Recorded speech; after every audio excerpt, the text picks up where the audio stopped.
Hi,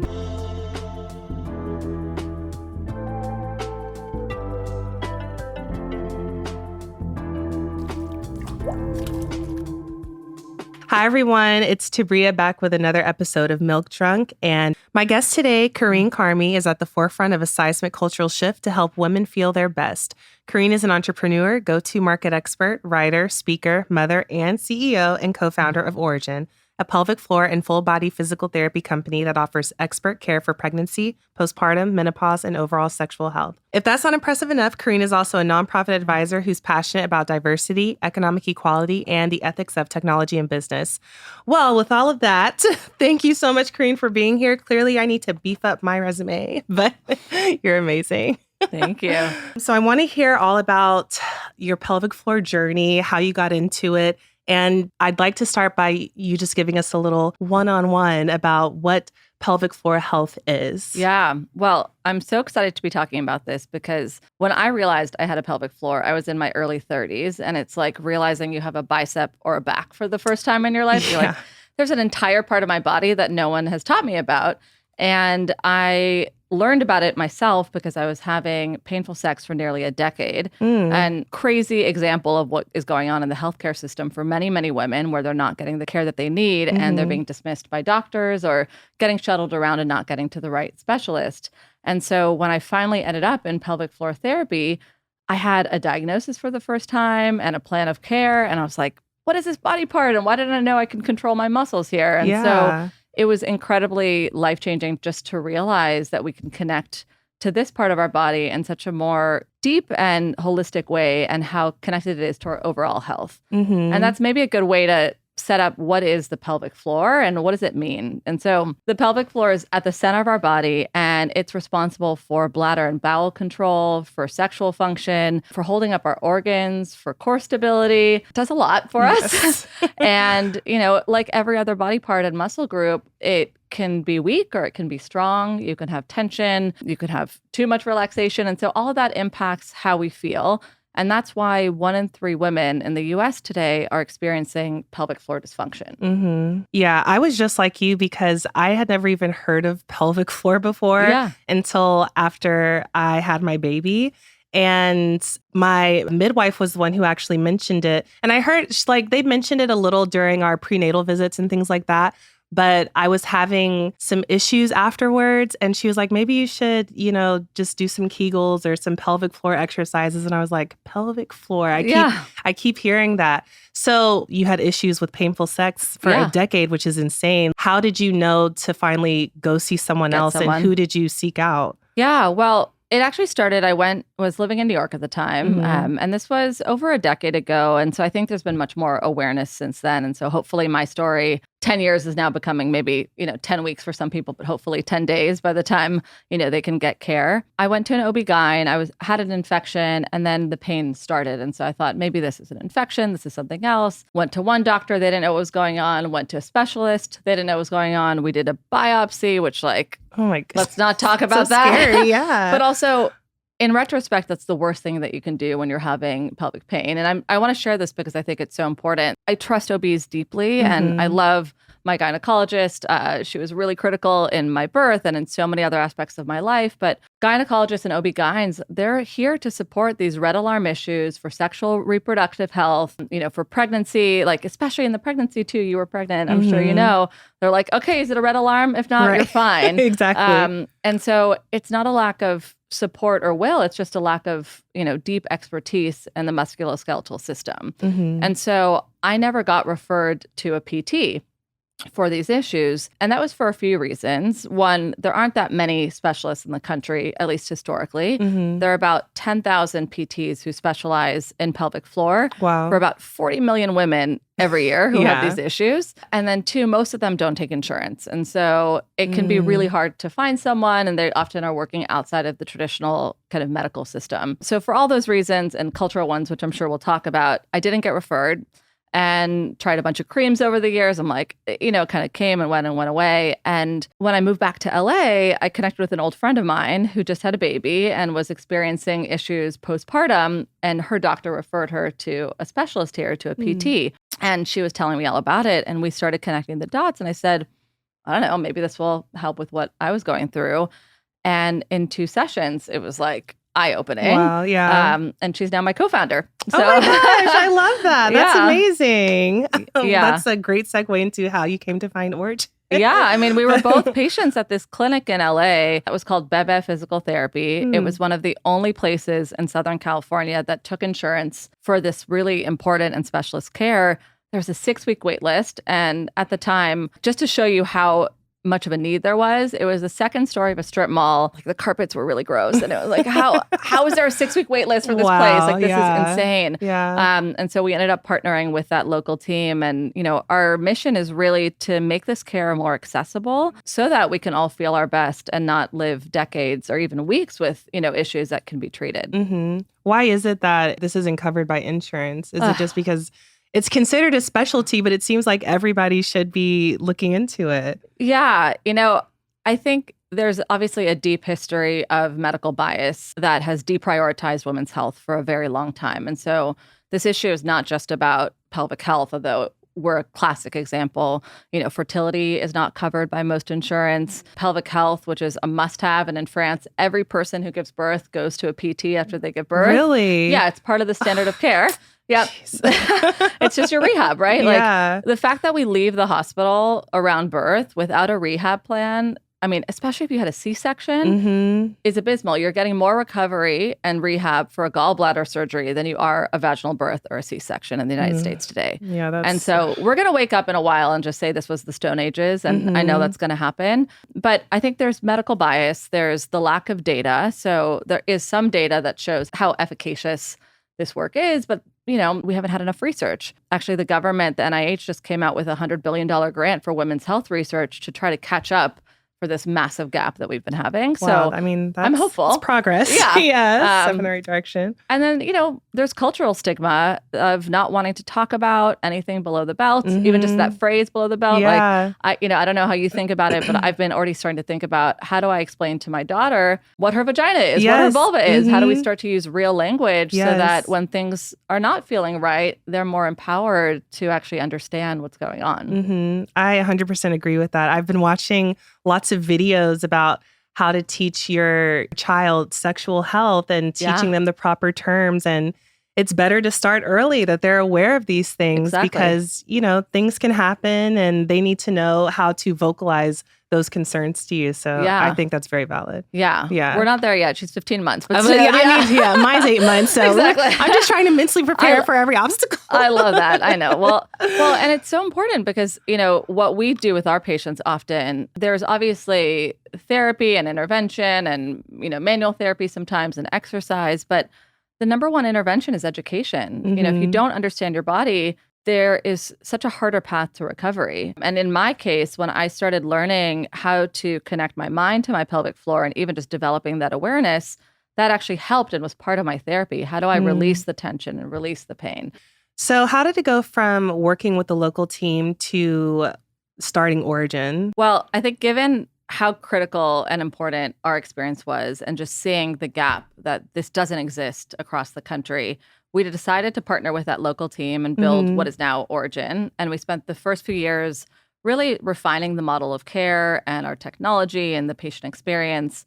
And it's been a wild ride. We now have 17 clinics across the country and virtual care as well. That's awesome. Thank you. Yeah. I'm really bullish too on virtual care because you know that 1 in 4 women have an experience of sexual assault or trauma. And so coming into a visit sometimes and feeling that level of intimacy might not be ready for it. And so being able to work virtually with someone in the comfort of your own home and have those conversations can be really important and part of your healing process. And maybe just to help level set too, because you're like, okay, wait, what is the pelvic floor and what is a pelvic floor exam and what does this entail? It's very, very different from going to your OB-GYN where, you know, your legs are in stirrups and you're in a clinical setting and you're like, I'm deeply uncomfortable and this is going to hurt.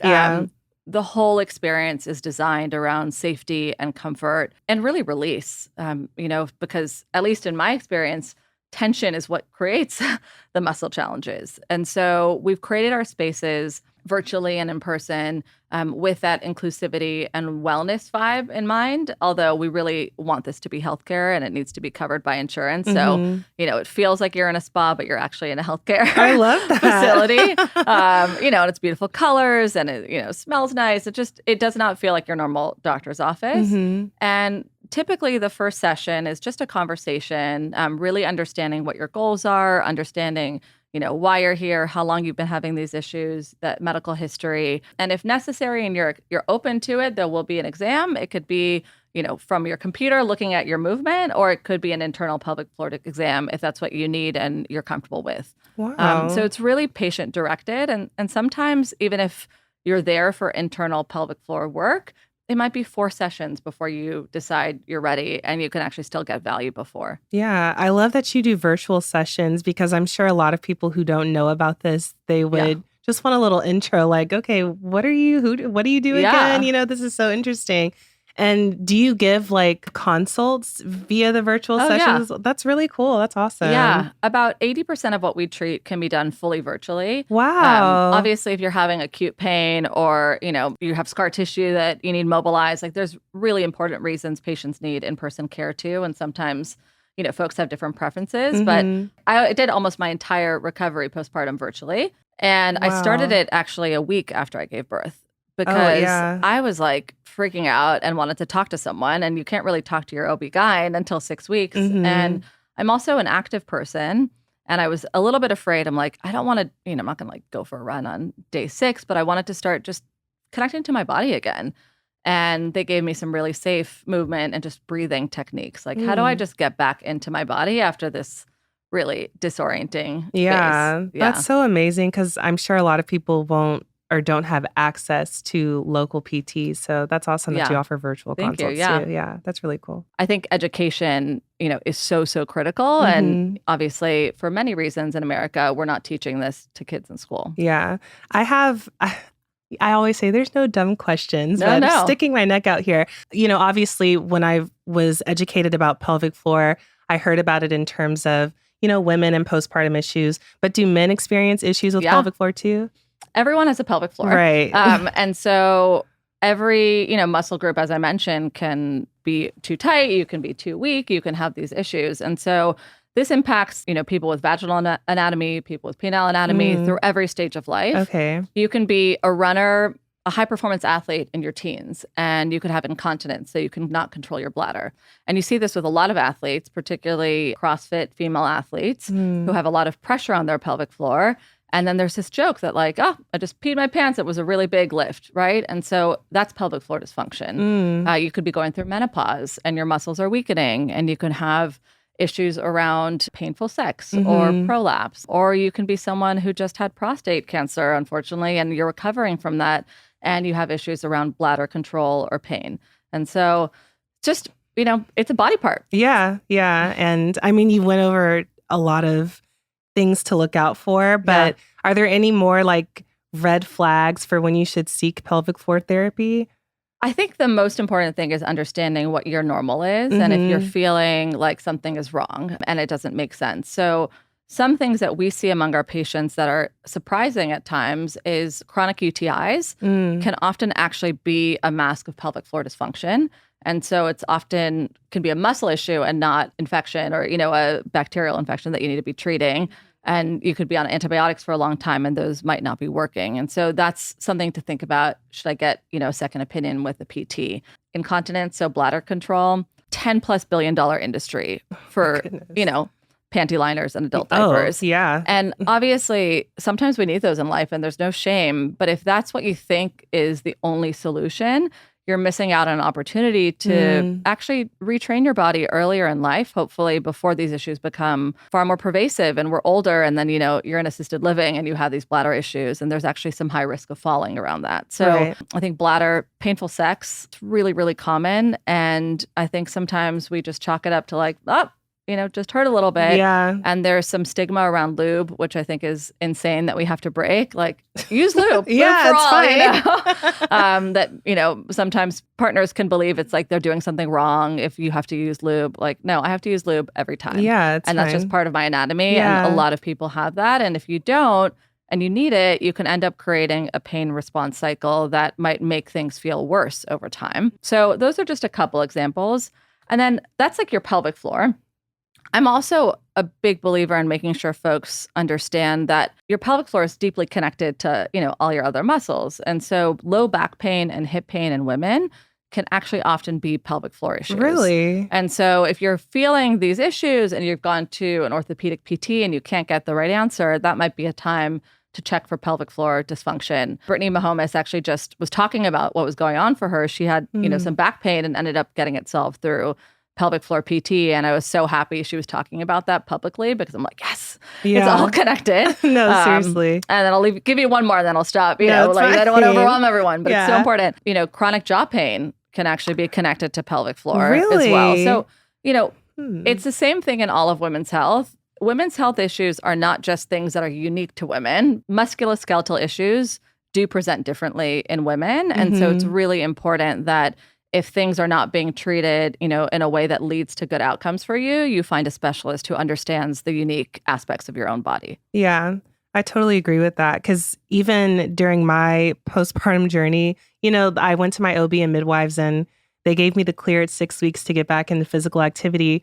And that just felt way too soon for me personally. And, we tried having sex, but it was just so uncomfortable. And we took my baby to a chiropractor. Like, that's another story. But she was the one who actually told me to seek out a pelvic floor therapist because I was just saying it in passing. And she was like, oh, you should go check out this lady. And I was like, oh, okay. And then it turns out I had a mild prolapse and had to get that adjusted and everything. So yeah, it's so important. Yeah. I really wish that we were learning about this when you're pregnant. Right? Yeah. Because the same way that you're learning about postpartum depression or anxiety when you're pregnant, so you can be on the lookout to say, oh, things don't feel right emotionally. Let me make sure I have a therapist lined up to help me. Right. Your body is going to have different reactions and you don't know what's going to happen. You might have prolapse, you might have incontinence, you might feel totally fine and be like, all right, get me back at the gym. I'm ready to go. But if you don't have that language, you're going through so much after you give birth and you're flooded with hormones. And so, I was similarly in this panic state because I know too much about prolapse for like the first 6 weeks. And then I was like, okay, I'm fine. And even if I did, you'd be fine. Like I had this conversation with one of our lead clinicians, Liz Miracle, and I was telling her about all the fears I had about giving birth and tearing and postpartum. And she's like, Carine, even if it happened, we exist to help people recover and to heal. And there's always a path to healing. And I think that's so important to know. Even if you're in your 60s and you've been dealing with these issues for your whole life, there's always a path to healing and it's never too late. Yeah. I was going to ask, has your outlook on birth changed, prior to your experience versus now? Were you so much more worried or concerned just knowing everything that could happen?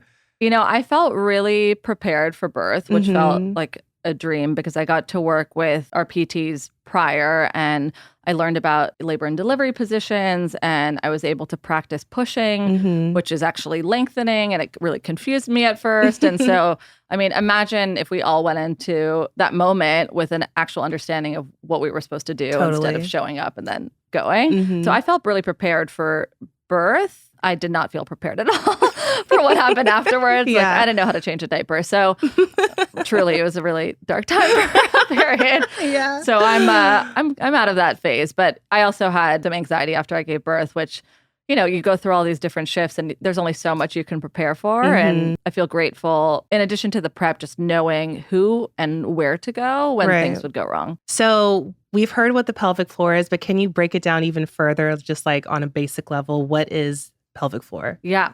So the pelvic floor is a basket of muscles and tissues and ligaments that stretch like a hammock across your pubic bone. And so you can imagine, I wish I had a pelvic floor model we carry around sometimes so we can send it in a link if people want to understand it. So you started Origin before you had your baby, right? That's really interesting. So what was it like going through that transition, your expectations versus reality?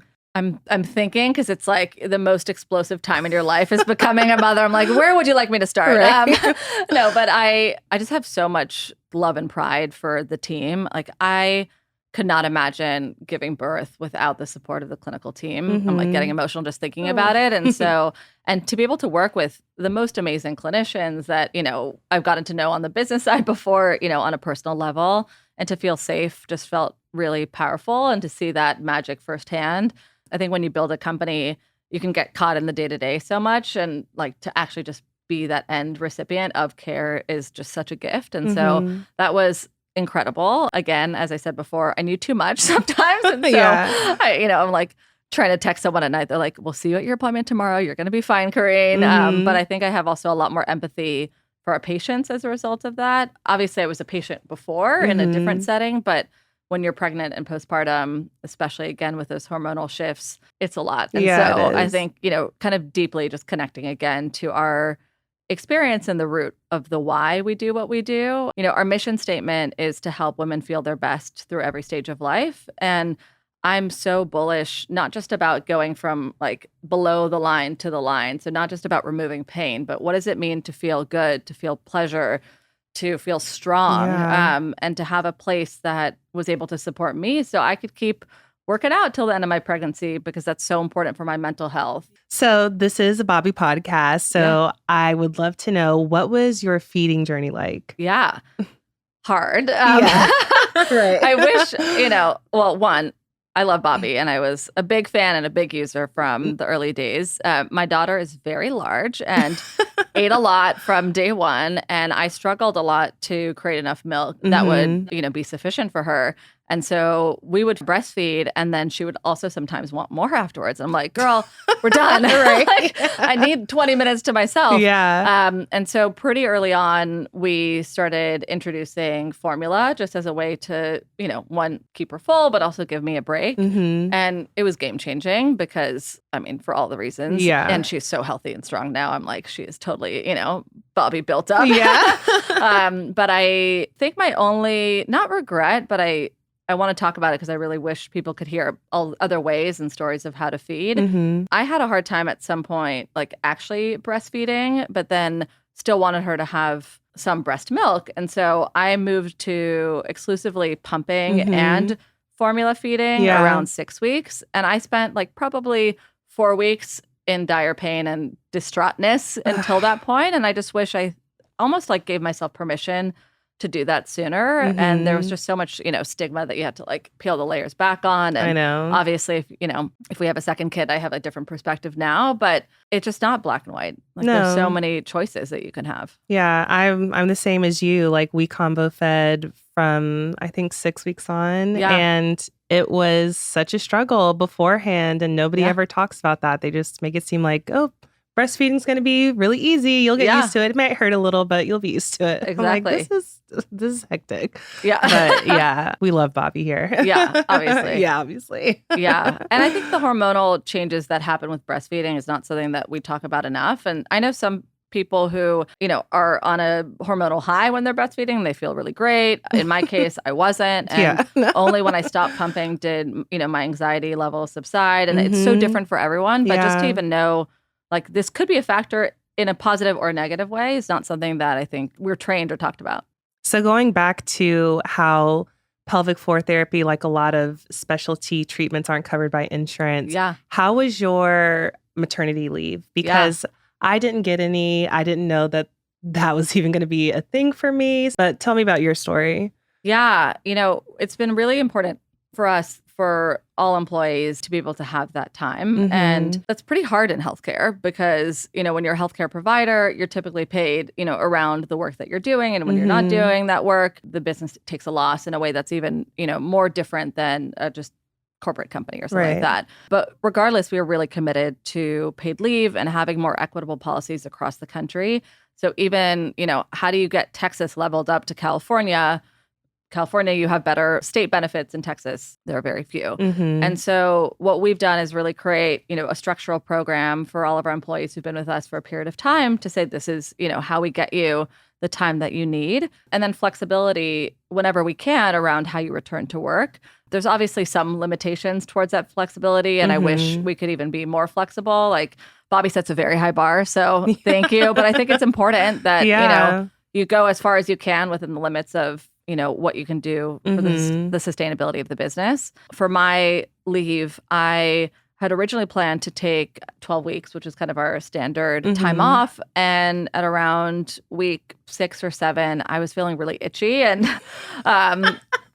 And the team was fine. It was actually more about my mental health. Yeah. I just knew like I needed to be working in some light way for my anxiety levels to just like go back to normal, because I was focused too much on like, what happened with this burp she just had, and I was going crazy and I had the luxury and privilege of having help at home to support me, because obviously, that's another big piece as to why I can feel the sanity of being, both a CEO and a mom. And so I started doing some part-time work earlier, and that eased my transition back kind of that last month. But I think it's so dependent on what works for you. And I also had the ability to say, let me design like the maximum I was going to take and then play within those bounds and surprise and delight people when I came back. Yeah. I love that. I love you had the flexibility to just do what you wanted. I wish everybody had that, that opportunity.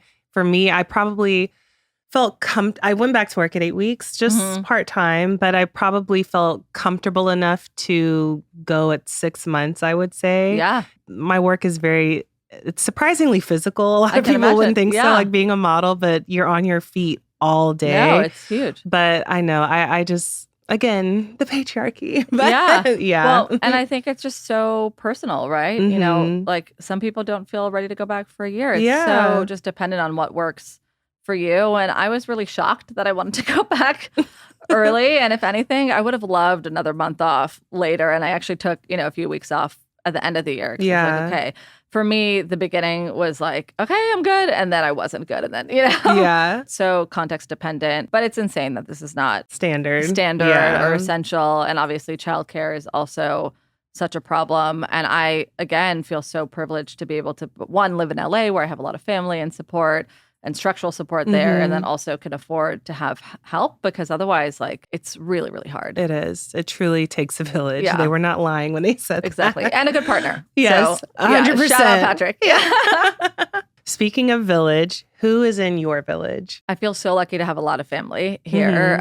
And it's so interesting how family shows up in different ways. So I have the classic American extended large family, parents divorced, and then, lots of others around. So them, my co-founders have been a rock for me throughout this whole journey. They actually have 3 kids. And so they've been at, a few times before me. Yeah. And I'd say, a lot of my friends with kids who are, 1 or 2 years ahead of me have been really, really supportive. And sometimes made me realize like, oh, I didn't even know how to support my friends when they were postpartum. Right. Yeah. And I don't, blame the ones who didn't show up in the way that I would have like wanted, because it's just so hard to know until you're in it. And I'm like, oh, that's what love and care and support looks like. Totally. It's like showing up with food and doing my laundry. Exactly. Thank you. When I think, sometimes it's hard to show up in those early days when you don't know and you think you're in a position. Yeah. My partner is obviously like the rock in our lives, and it's been beautiful to watch him become a father and, step into that mode of his life.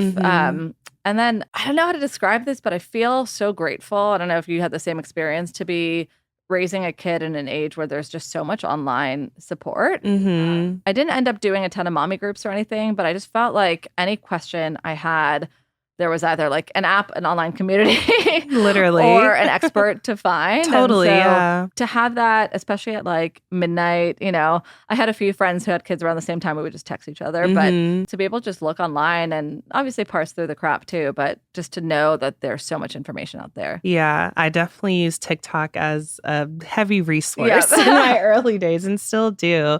But you definitely have to like weed through all the misinformation, because it can be overwhelming at times. Exactly. Yeah. Oh, and finally, therapy. Very important. Yes. PT, my pelvic floor therapist, but also, talk therapy. I got to work with someone amazing who specialized in perinatal mental health. So people who, are kind of pregnant and postpartum, and they just have a deeper understanding of what you're going through. Okay, so I'm a first-time mom, as are you, but what is the best parenting advice you ever got? And do you have a parenting hack? Give less fucks. Yeah. And trust yourself. And that's been so important in my leadership too. And also as a mom, like I think I questioned myself so much for those first few months. And once I started knowing that like, yeah, I know what's up. And even if I don't, she'll be fine. Yeah. Like it's all about love and how you try and how you care. And you can always repair in the same way that you can with your physical journey. We're great now. I love that. That was mine too, honestly. Like just trust yourself. You'll figure it out. Exactly. And in terms of hacks, you can't live near your parents. I mean, that's hack number one. Thanks, Mom and Dad. And Emily and Mame. I'm like all the people. Well, I was just describing this app that I'm using called Blueberry. And there's a few others. There's like Blueberry and Summer Health. Have that. Yeah. I think especially in the beginning, I wanted to text or call my doctor every day. And she's like, this is not a hotline, Carine. Like, we don't, charge you for this. Like, you're fine. Yeah. But I still wanted to text her or call her every day. And so there's these apps that you can actually have telehealth messaging with a licensed provider, a nurse, or a doctor, and even get on the phone with them. And it's, relatively affordable. It's like cheaper than what a copay would be on a monthly basis. And just gave me the peace of mind that I'm like, okay, she'll be fine. Yeah, literally. Now that you say that, I'm remembering getting it and everything because we've used it one time so far. Yeah. But yeah, that was super helpful. Yeah. Because you don't want to nag your doctor all the time. So you definitely have the entrepreneurial spirit. It's something that I aspire to one day in my life. But what is it like being a female founder? I love it. This is my first time starting a company. I've been at a lot of early stage companies and I've had an amazing opportunity to learn from incredible people.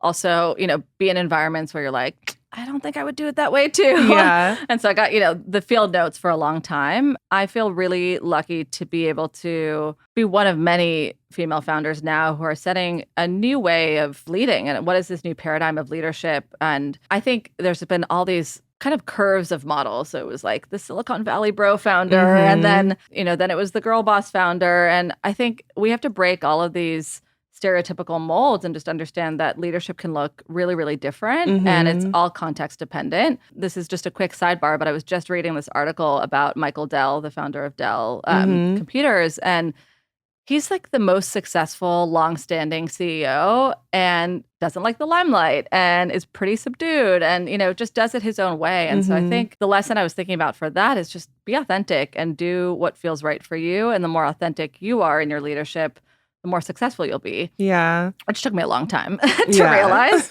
And I think for me, especially in the context of a female identity and gender, there are almost these two tent poles of leadership that I think about that I'm constantly seeking to bridge. And one of those is empathy and kindness and caring, which I really do care about my team and they're like family.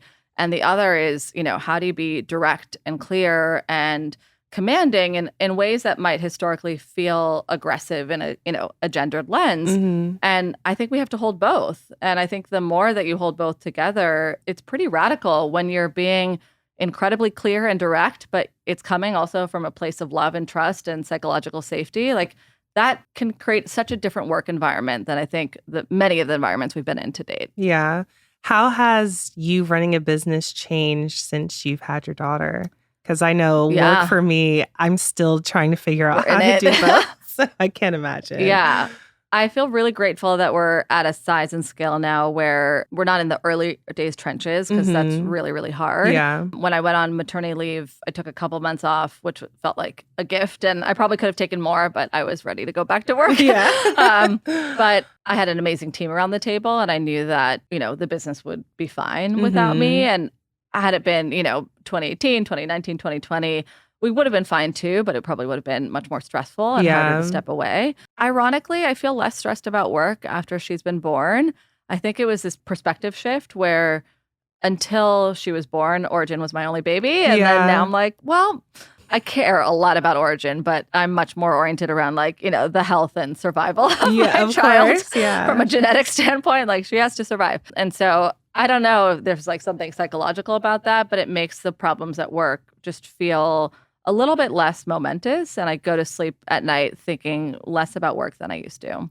I love that. Yeah. Hold on to it. Yeah, I know. I'm trying. I feel like I don't really know how to operate both, multitask. And I know, people expect moms to be able to do everything, but I have to just turn my brain off doing certain things. Like when I'm at work, I have to turn mommy brain off. And when I'm at home, I turn my work brain off. That's how I look at it. I mean, I do the same. And I work from home most of the time. And then you have this like amazingly beautiful but distracting moment when your daughter walks by. You're like, hi, I love you, but I can't talk to you, but I love you. And like, you want to meet my daughter on the screen. We live in both worlds. And I catch myself sometimes like before bath time, I'm like slightly checking my phone. And then she looks at you and you're like, I should really put this thing away. Yeah. So it's a struggle in presence for sure. But I think like the more I practice it, the easier it gets. Yeah. I was talking to a friend of mine the other night and she was saying the other day her son took her phone away from her.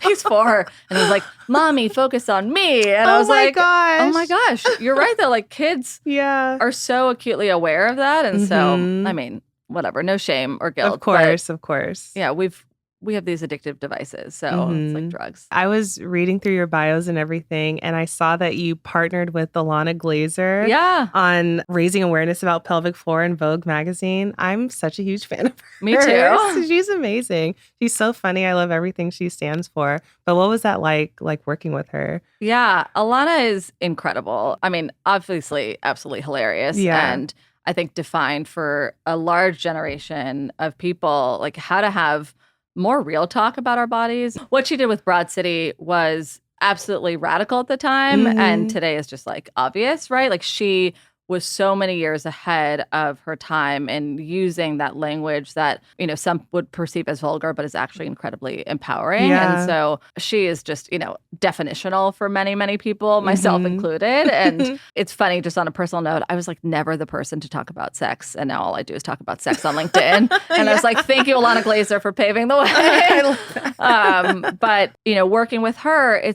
she was a patient and it was really authentic for her. And we don't have a ton of those partnerships. But for us, you know, every patient who leaves is a megaphone because they have usually been dealing with this for too long or are just like, thank you that you exist. And they're starting to amplify the reality that this should just be accessible, whether it's with Origin or anyone else. Like, you know, there's so much need that we need some people with really big megaphones like Ilana to just tell their stories. And I'm so grateful she had the courage and the openness to do that in such an intimate way and share stories about her past that, you know, she had never shared before, despite being someone who was so on the forefront. And I think that was what was probably the most powerful for me is like, if it's new and raw for Ilana Glazer, who's like the champion of the vulva, to tell this story, like imagine how empowering that can be for millions more to hear. Okay, so tell me about this ad ban that happened with Origin. Yeah, unfortunately, we're not the only ones. And we're living in a context right now where there's really an assault on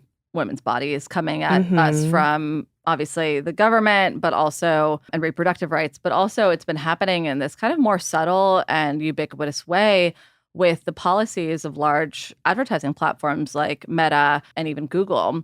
And what was happening for a very long period of time is that if you would use advertisements or even content on Instagram that was even borderline explicit about female anatomy, I literally one time put up a post of a pelvic floor, not a real visual, but just illustration. Yeah. And that was banned as explicit content. Oh my We had another post with one of our doctors talking about safe labor and delivery positions, and that was also banned and censored. And this was happening for years to companies like ours and many, many more in the context of erectile dysfunction drugs being marketed all over the internet with really vulgar and explicit, you know, visuals, which I don't personally have a problem with, but this double standard in which not only could you not talk about female pleasure, you can't talk about pain. And for men, they're like, great, go have a ball, you know, take this pill. And so we started collaborating with the Center for Intimacy Justice, which is a nonprofit that was really trying to tackle these issues. And they did an amazing job raising awareness because this was happening across the entire industry. And they got Meta to change their policies. You still cannot talk about pleasure, which, you know, we have a fight ahead of us on that, but at least you can start to use these tools to educate women about their bodies. Because in the absence of the traditional medical community educating us, it's happening from brands today. It's happening from influencers. It's happening from individuals. Yeah. And if that content is explicit, no one is going to ever heal. You know, Freedom Mom right now is just doing a whole campaign around how to actually, you know, care for yourself with just some really, they call it uncensored, explicit videos, but it's just a woman at home talking about, how to use these tools after she gives birth. Oh my gosh, that's so ridiculous. It's education at its most basic, and I don't understand why women are so attacked when it comes to stuff like that. So, Carine, what do you think the future of pelvic floor therapy is, or what do you hope for it to be? Yeah. Oh, all right, we're all going to close our eyes and imagine a day where, one, everyone knows what their pelvic floor is from an age-appropriate age. TBD, you could decide what that is for your child, but that we are understanding our bodies really early on. And then we have ubiquitous care, that it's covered by insurance, that it's accessible, that it's online, it's in person, and that it's standard. And so whether you're a runner who's peeing their pants, going through pregnancy, postpartum, going through menopause, recovering from cancer and just had radiation on your pelvic floor, like this needs to be part of our standard. PT is the most uninvasive intervention we can have to help people recover. And instead we're giving them pills and surgeries. And it's time that we just start with the basics, which is understanding our bodies and, using movement to repair. Yeah, I 100% agree with that. I think the work that you do is incredible. And I hope that too. It comes down to education and preventative care. Well, Carine, thank you so much for being on. I truly appreciate it. Tell us where we can find you in Origin. So if you want to learn more about your pelvic floor and you're just you're pelvic curious, you can go to our website, theoriginway.com, the same on Instagram. And we have a ton of free educational content, hundreds of blogs. So you can really just kind of self-serve and start to understand yourself in a new way. And if you need help, we're here for you. If we're not the right folks for you, we're happy to try to connect you to the right folks. Awesome. Yeah. Well, thank you so much for being on Milk Trunk. You were so awesome to have. Thank you.